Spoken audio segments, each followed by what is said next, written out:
nel cuore della campagna toscana dove il silenzio nasconde segreti più profondi dell'anima umana, una storia straordinaria sta per svelare, deve per svelarsi davanti ai vostri occhi, tra le colline dorate che perdono all'orizzonte e ai cipressi. Al vento scoprite come l'amor autentico passa nasa del circostanze, più innocente. Oggi vi racconterò la storia di Marco Benedetti, un allevatore gentile che credeva di aver perso per sempre la possibilità di amare, e di Lucia, una giovane donna il cui silenzio nascondeva ferret profondo ma che una forza incredibile. Se anche voi credete nel potere del seconda opportunità e volete continuare a scoprire storie che toccano il cuore, lasciate un like e iscrivetevi al canale. Ogni settimana condivido racconti che ispirano e fanno riflettere sulla bellezza della vita.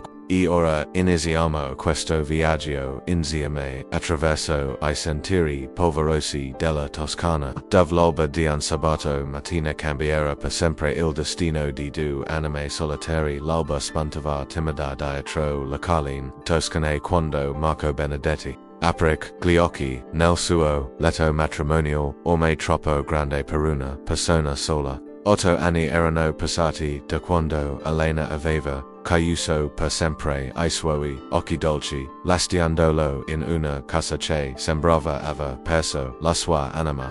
Marco si alzò lentamente, come faceva ogni mattina da 8 anni indossò I suoi vestiti di Isis in cucina il caffè fumava nella moka mentre Luis guardava attraverso la finestra. I suoi campi che si estendevano fino all'orizzonte. 45 anni di vita, pensava spesso e metà di essi trascorsi in solitudine. La sua fattoria era piccola ma ben curata, eredita di generazioni di Benedetti che aveva dato quella terra con amor e dedizione ai suoi vicini. Lo conoscevano come un uomo di poche parole ma di grande cuore, sempre pronto ad aiutarci. Ne aveva bisogno durante l'inverno precedente quando la signora Antonella aveva perso il marito. Marco aveva portato legna per il cammino ogni settimana senza dire una parola quando il giovane Tommaso aveva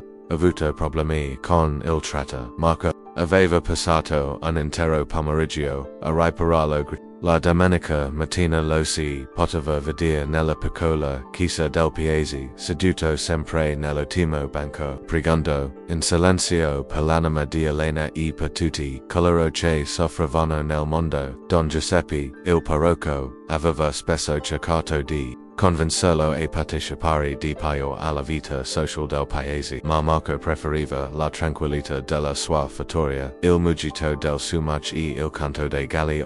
I suoi animali erano la sua famiglia ora, 8 mach, 2 cavalli, diversi gallini, un cane pastor di nome bello che lo seguiva, ovunque ogni mattina li salutava uno per uno, parlava loro come se potessero capire ogni sua parola, e forse in qualche modo lo facevano davvero. La routine era sempre la stessa: mangiatura alle 6, colazione, frugal lavoro nei campi fino all'ora di pranzo, siesta breve poi di nuovo al lavoro fino al tramonto. La sera cenava da solo guardando il poi leggeva qualche pagina di un libro prima di andare a dormire. Era una vita semplice, forse troppo semplice per un uomo ancora nel fiore degli anni, ma Marco aveva imparato ad accettare la solitudine come compagna fedele. Il sabato mattina il paese si animava per il mercato settimanale, e anche Marco faceva parte di questa tradizione secolare. Caricava il suo vecchio furgone con I prodotti della fattoria,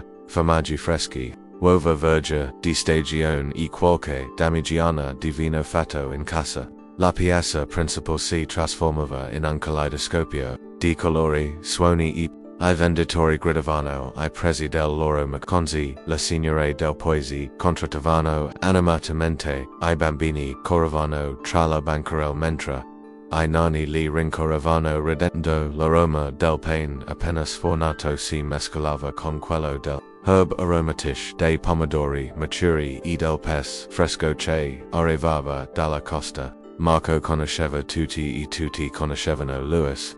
Buongiorno Marco, lo salutava sempre Maria Conti, la vicina, più pettigola del paese che sembrava sapere tutto di tutti, come vanno gli affari chiedeva. Antonio il commerciante di frutta mentre sistemava la sua cassette di pesce e albacouche. Marco rispondeva sempre con un sorriso e poche parole gentili, ma preferiva osservare, piuttosto che parla. Gli piaceva guardare le persone, studiare I loro volti, immaginare la loro vita. C'era qualcosa di poetico in quel titolo quotidiano della vita persona, qualcosa che lo faceva sentire ancora connesso al mondo nonostante la sua solitudine. Quel sabato mattina però qualcosa di diverso attirò la sua attenzione. D'altra parte della piazza vicino alla fontana antica vidi un uomo dall'aspetto trasandato che parlava animatamente con sua figlia. L'uomo aveva I vesti sporchi, I capelli unti e l'aria di chi bevuto troppo anche se erano appena le 9 del mattino. La ragazza accanto a lui sembrava un fiore appassito, magra con I capelli lunghi che la coprovano parzialmente il viso, vestita con abiti troppo grandi per lei. Quello che colpì Marco fu il modo in cui la ragazza teneva la testa bassa, come se volesse comparire, e come non dicesse mai una parola mentre l'uomo le parlava con gesti sempre più agitati. Marco aveva separa di loro Salvatore Rossi e sua figlia Lucia. Alla storia era nota in paese anche se tutti facevano finta di non vedere. Salvatore era diventato un alcolatato dopo la morte della moglie alcuni anni prima e la figlia era cresciuta praticamente da sola. Si diceva che la ragazza non parlasse mai che fosse muta della nascita o forse causa di qualche trauma. Marco l'aveva vista qualche volta al mercato, sempre silenziosa, sempre con lo sguardo rivolto verso il basso, come se portasse sul specchio un peso troppo grande per la sua età. Aveva 19 anni, aveva sentito dire, ma ne dimostrava molti di più a causa della tristezza che le si leggeva negli occhi. In paese si mormorava che Salvatore non fosse un buon padre, che bevesse troppo e che trascurassi la figlia, ma nessuno aveva mai fatto nulla di concreto per aiutarla. Era tipico dei piccoli paesi, tutti sapevano tutto ma nessuno voleva immischiarsi negli affari degli altri. Marco osservava la scena da lontano mentre vendeva I suoi formaggi. Lucia stava come una statua mentre il padre gesticolava e parlava sempre più forte. E a un certo punto l'uomo la afferrò per un braccio e la spinse verso un gruppo di uomini che stavano bevendo vino vicino al bar. Marco non riusciva a sentire la parola ma qualcosa nel linguaggio del corpo di quella scena lo metteva profondamente a disagio. La ragazza sembrava ancora più piccola e fragile, come un uccellino ferito che non riesce a volare via dal pericolo. C'era qualcosa di profondamente spogliato in quella situazione, qualcosa che faceva risuonare dentro Marco un campanello d'allarme che non poteva ignorare. Fin di vendere la sua merce più velocemente del solito, continuando verso la fontana dove Salvatore sembrava sempre più agitato e Lucia sempre più assente dal mondo che la circondava. I primi ricordi di Lucia erano pieni di colori e sua madre Isabella aveva I capelli ricci come I suoi e una voce dolce che cantava Ninanan la sera. La casa era piccola ma accogliente, piena di fiori che Isabella coltivava con amore sul davanzale. Salvatore allora era diverso. Come meccanico nel paese vicino, tornava a casa stanco ma sorridente, sollevava Lucia in aria facendola ridere. Poi Isabella si amava Lucia, aveva 12 anni quando tutto cambiò per sempre. Prima era Verona I dottori, poi la medicine, poi il silenzio pesante che riempiva la casa. Isabella divenne sempre più magra, sempre più pallida fino a quando una mattina non si svegliò più. Da quel giorno Salvatore iniziò a bere. All'inizio solo la sera, poi anche il pomeriggio, poi anche la mattina. La casa c'è una volta di fiori inicio, appuzzare di alcali, trascuratezza, Lucia imparo, presto, amoia versi, in silenzio, arrendersi, invisible quando il padre, tornava, a casa ubriaco, imparo, che leparo, potavano, essa pericolos, che provocavano, rabbia, che ira, meglio seri, il primo schiaffo arrivo quando lei aveva 13 anni e aveva osato chiedere soldi per comprare I libre di scuola. Non abbiamo soldi per la Tuesday, si accesi, aveva a lotto Salvatore, e la sua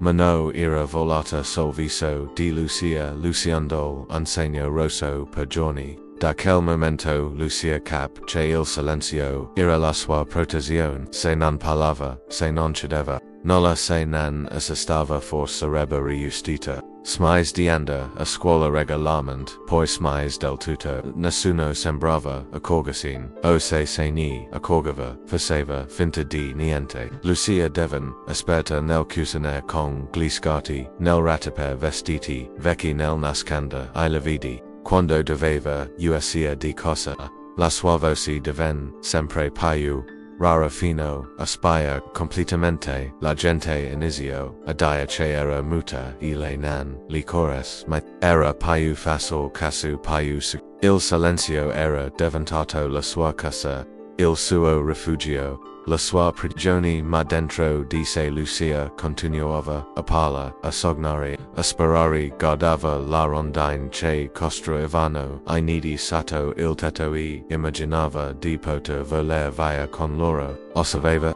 la alta famiglia quando andava a fare la spesa e si cedeva, come sarebbe stato avere un padre che ti abbraccia in vesti fatti pura.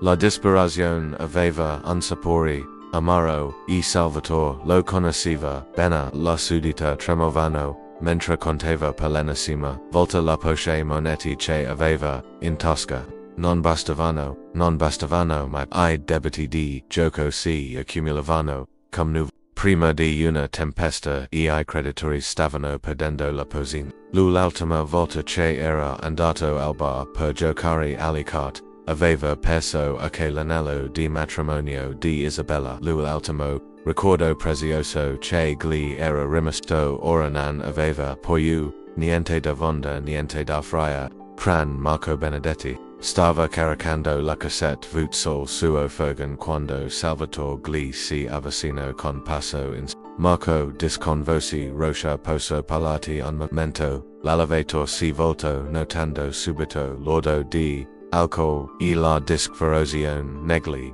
occhi dell'uomo. Dimmi Salvatore, tu vivi da solo in quella grande fattoria, vero e sei sempre stato gentile con tutti. Salvatore si guardò intorno, nervosamente prima di continuare. Mia figlia Lucia sai, e una brava ragazza, esse cucinare puliere lavore sodo, e non da mai fastidio non parla mai. Marco inizio, a capire da voler arrivar, e si sente disagio. Cosa stai cercando di dirmi Salvatore, ascolta io ho dei problemi economici, gravi, e ho pensato che forse tu, che hai bisogno di aiuto in casa potresti prenderti cura di Lucia in cambio di un piccolo compenso. La parola vonda non ven mai pronunciata, ma entrambi sapevano di cosa si stava parlando. Marco guardò verso Lucia che stava ferma vicino alla fontana con lo sguardo fisso sui suoi piedi nudi e sporchi. Stai cercando di vendermi tua figlia. Cheese con voce ferma. No, non venderla e solo che lei ha bisogno di una casa migliore e tu hai bisogno di compagnia. Sarebbe una sistemazione che conviene a tutti. Marco sente la rabbia salire dentro di sé, ma ha una profonda tristezza per quella ragazza che non aveva scelto di nascere in quella famiglia. E se io dicessi di no, ti prego, Marco, sono disperato, se non trovo I soldi, entro domani. Salvatore non fin la frase, ma il messaggio era chiaro. Marco guardò di nuovo Lucia e vidi qualcosa che gli speso il cuore, aveva alzato la testa e per un attimo I loro occhi si erano in quello sguardo s'era pura esti ma anche una speranza casu fragile che sembrò sul punto di spezzarsi. €200 dis alla fine Marco, e Lucia vien con me, ora subito. Il viaggio verso la fattoria fu suga silenziosa comuna preghiera non det. Lucia sedeva sul sedel del passeggero con la sua piccola valigia di cartone sul ginocchio, gli occhi fissi sul passaggio che scorreva fuori dal finestrino. Marco guidava lentamente come se volesse dire e entrambi il tempo di abituarsi a quella nuova I cipressi si stagliavano contro il cielo azzurro come sentinelle untici e I campi di girasoli ondeggiavano nella brezza pomeridiana.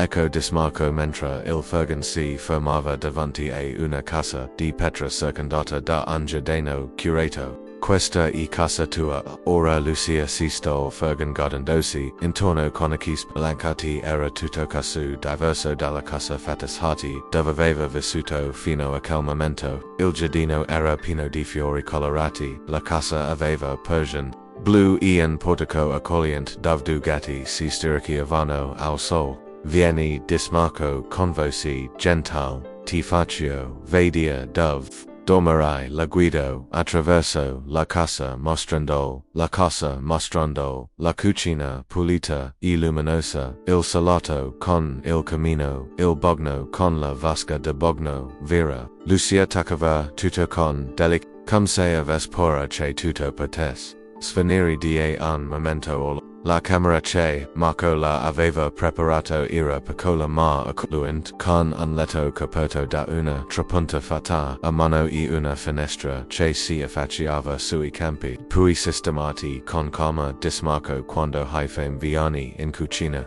Io soro nella stalla se hai bisogno di Lucia anu senza dire una parola e si sedette sul bordo del letto stringendo ancora la sua valigia. Per la prima volta da anni si sentiva al sicuro. Quella sera Marco preparò una cena semplice, pasta con il pomodoro del suo orto, insalata fresca e pane fatto in casa. Lucia mangiò lentamente, assaporando ogni boccone come se fosse il cibo più delizioso del mondo. Marco non fece domande, non pretese conversazione, semplicemente le horas quando lei lo guardava e le verso dell'altro vino quando il bicchiere si dopo cena, mentre Marco legova il giornale, Lucia si alzò e iniziò a sparacchia la tavola. Lui legato presso non devi farlo, dis male scos la testa e continuò a lavare I piatti con movimenti precisi ed esperti.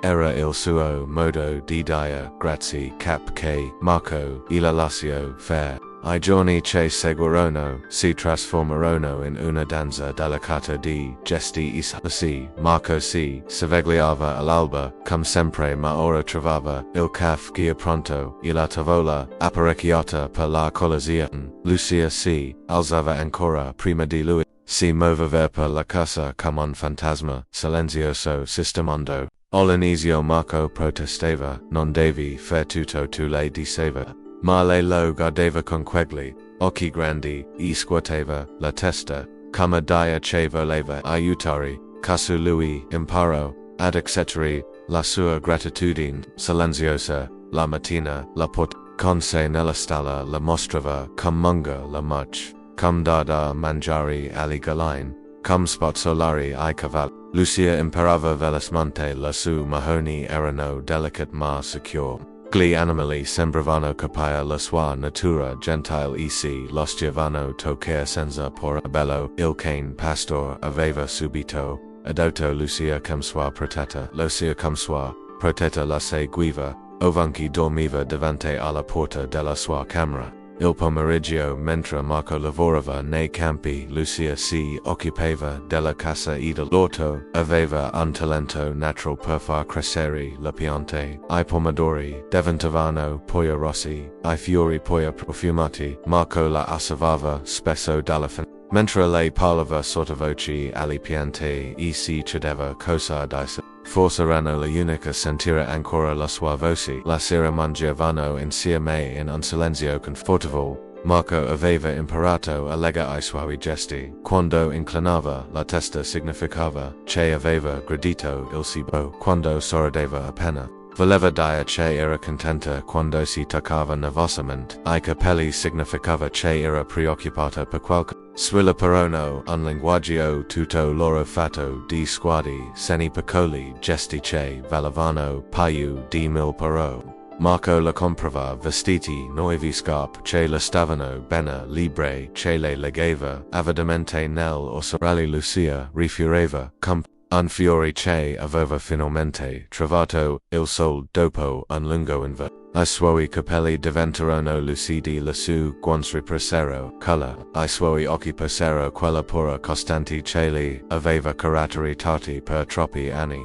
Ma Marco notava che oltre a volte la sorprendeva mentre guardava verso la strada, come se aspettasse. Altre volte si svegliava di not sentendola camminare per la casa irrequieta e quando arrivavano dei rumori forti intorno, il rumore del tratto le trasaliva e si nascondeva come un anormal spaventa la notizia dell'arrivo di Lucia. Alla fattoria di Marco si sparse per il paese come olio su una superficie. Era inevitabile in una comunica su piccola dove tutti si conoscevano da generazione e dove un fatto nuovo diventava subito argomento di discussion nel paese. Nei bar davanti alla chiesa dopo la messa domenical, Maria Conti fu la prima a presentarsi alla porta di Marco con il pretesto di portare un vasetto del suo conserve di pesce. Ho pensato che con una bocca in paio d'os, si sorridendo ma ai suoi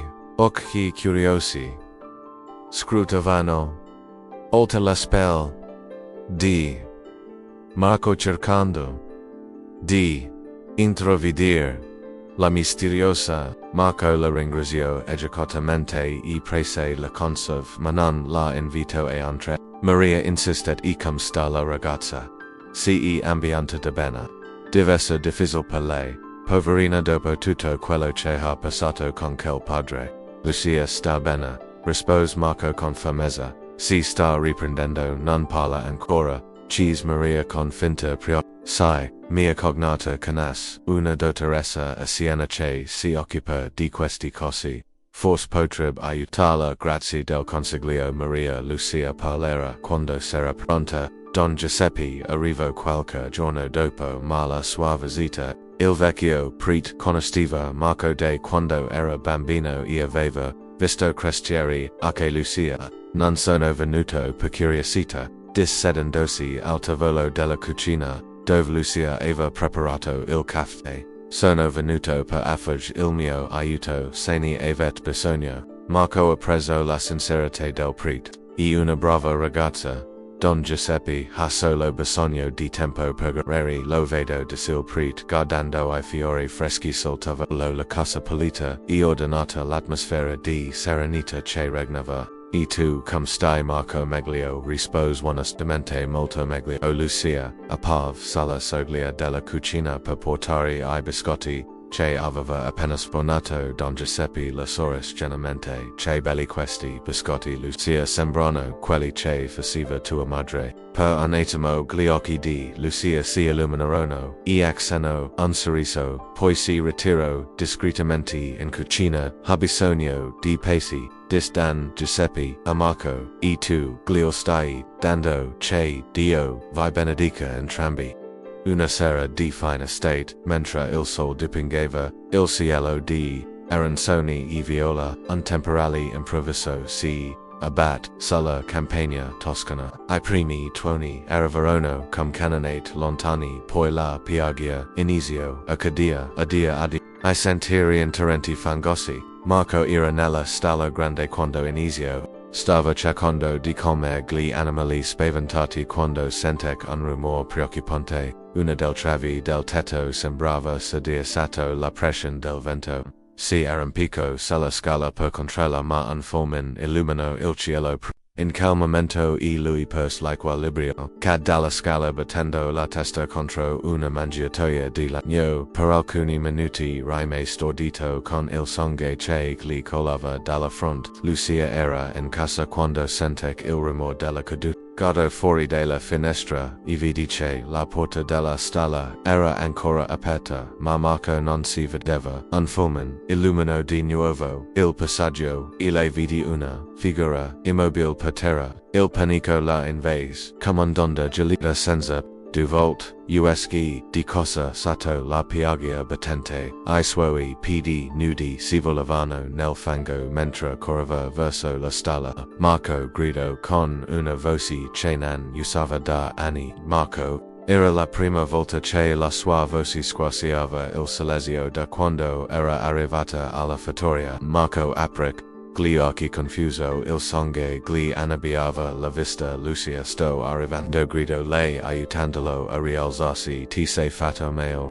La voce di Lucia era roca per il non uso ma era bellissima come il canto di Anusignolo dopo un lungo inverno. Marco la guardò stupito mentre lei gli poliva il sangue dalla fronte con il bordo della sua camicia. Hai parlato disincredulo. Lucia si fermò rendendosi conto di quello che aveva fatto. Le lacrime si mescolarono alla piaggia sul suo viso. Avevo paura che fosse molto sucero e non potevo non potevo perdere a te. Marco la abbracciò forte sentendo il suo corpo piccolo trema tra le sue braccia. Sono qui la dis dolcemente, and sono qui e non ti lascerò ma quella notte, seduti davanti al camino mentre la tempesta si calmava fuori. Lucia iniziò a raccontare la sua storia con parole che ustivano lentamente come qua da una sorte che era stata astruta troppo a lungo.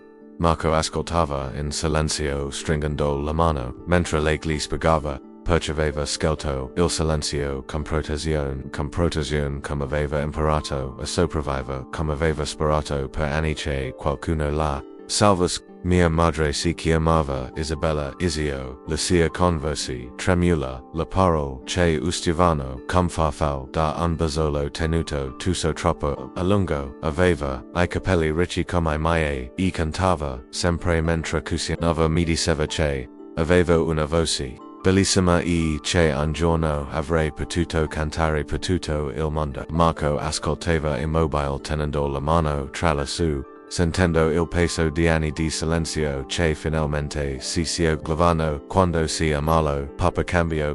Prima era gentile, mi portava sempre piccoli regali do lavoro. Dopo iniziò a bere e io impara che era meglio non parla. Ogni volta che dicevo qualcosa lui si arrabbiava. Taci mi gridava. Le bambine devono star zit. All'inizio piangavo, poi ho capito che aquella lacrime lo facevano arrabbiare. Lucia si fermò per asciugarsi gli occhi con il dorso della mano. Dopo il funeral di mamma, Papa disse ero divenuta un peso che dovevo guadagnarmi da vivere. Io avevo solo 12 anni, ma dovevo cucinare, pulire, badare a lui quando tornava ubriaco e se facevo qualcosa che non gli piaceva. Si toccò istintivamente la guancia, un gesto che Marco aveva notato altre volte. Ho smesso di parlare quando ho capito che le parole erano pericolose. Il silenzio era